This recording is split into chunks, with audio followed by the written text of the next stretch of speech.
We are learning more about Aaron Alexis, the man accused of pulling the trigger. It brings up new questions about mental health care in America. Jenny Doran is live in the newsroom with that angle of the story. Jenny? Well, Jay, the mass shooting is fueling the debate over whether our nation's gun laws and health system are to blame. So many people are questioning how a guy plagued with severe mental health issues passed a background check, got a gun, and cleared security onto a U.S. military base. He's been described as a ticking time bomb. It's like Dr. Jekyll, Mr. Hyde. Who was this guy?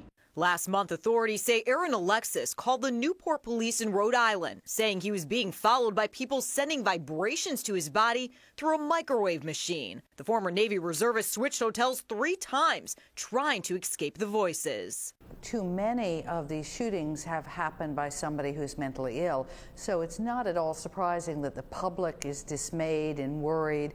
Dr. Elspeth Cameron Ritchie served 24 years with the Army as a psychiatrist and says people in her profession constantly wrestle with balancing patient privacy against public safety. You're not allowed to just go out and tell the world, hey, the patient has some violent tendencies.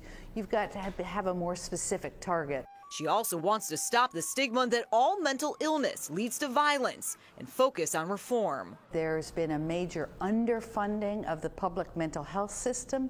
And she suggests a better informed public might prevent another wave of violence. It seems that there were red flags everywhere, but people didn't know quite what to do with the red flags. And we saw that at Virginia Tech. We've seen that at other places. In the wake of this week's tragedy, friends of the gunman are left with haunting questions.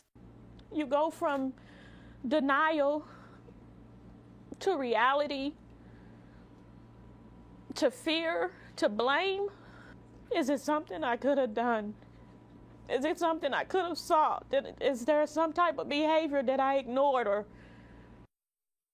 Sources say Alexis had been treated by the Veterans Administration for mental problems and as a Navy reservist was cited for insubordination and disorderly conduct, but he kept his security clearance. The chief U.S. Navy spokesman says there was no indication while he was in uniform that he was capable of this sort of brutal, vicious violence. Morris?